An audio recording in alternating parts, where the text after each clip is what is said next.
नमस्ते।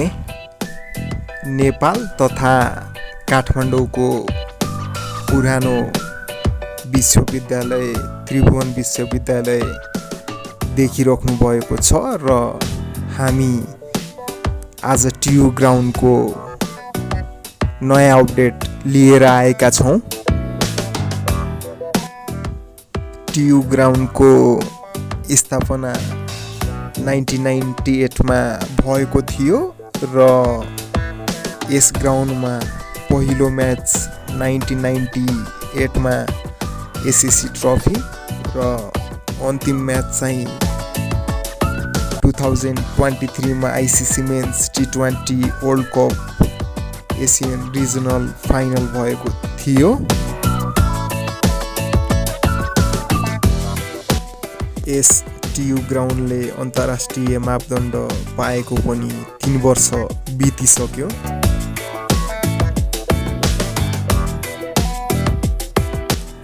लगभग 26 वर्ष भइसक्दा पनि यस ग्राउन्ड पूर्ण रूपमा तयार भइसकेको छैन र टियु ग्राउन्ड क्यानले त्रिभुवन विश्वविद्यालयसँग लिजमा लिएको हो र रिन्यू गर्नु पर्ने बेला पनि आएको छ। यहाँ डिजिटल स्कोरबोर्डको लागि 2 तल्ले सानो भवन पनि निर्माण भएको छ र उक्त डिजिटल स्कोरबोर्डको काम हुँदैछ। यहाँ डिजिटल स्कोरबोर्ड र फ्लडिङ लाइट को काम चाँडै सम्पन्न गर्ने जनाइएको थियो, तर फ्लडिङ लाइटको भने कुनै काम सुरु भएको छैन।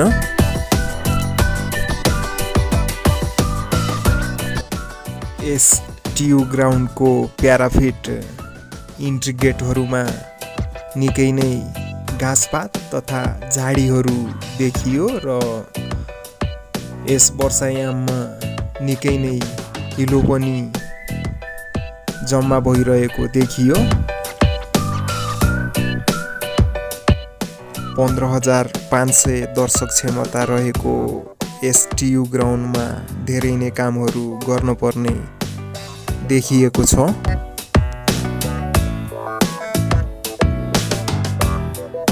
र हालसालै क्यानले नेपाल क्रिकेट लिगको लोगो पनि सार्वजनिक गरेको थियो र नेपालको क्रिकेट ग्राउन्डको कुरा गर्दाखेरि अप्पर मुलपानी र लोवर मुलपानी पनि हिलोको कारणले गर्दा म्याच खेल्न नहुने भएका छन्।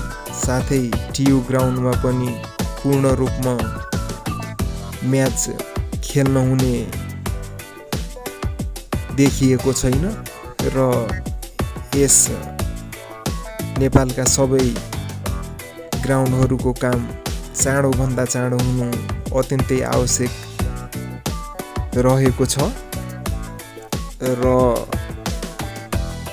हजुरहरू यस भिडियो कहाँबाट हेर्दै हुनुहुन्छ, हजुरहरूलाई हाम्रो भिडियो कस्तो लाग्छ, विभिन्न विषय तथा यस टियु क्रिकेट ग्राउन्डको विषयमा पनि कमेन्ट मार्फत विभिन्न विषयमा आफ्नो धारणा राख्न सक्नुहुन्छ। साथै हामीलाई लाइक, सब्स्क्राइब अनि सेयर गरिदिनु होला, जसले गर्दा नयाँ भिडियो बनाउन हामीलाई हौसला मिल्ने गर्दछ। यस भिडियो पुरा हेर्न अनुरोध गर्दछु र भिडियो हेर्नु भएकोमा हजुरहरूलाई धेरै धेरै धन्यवाद।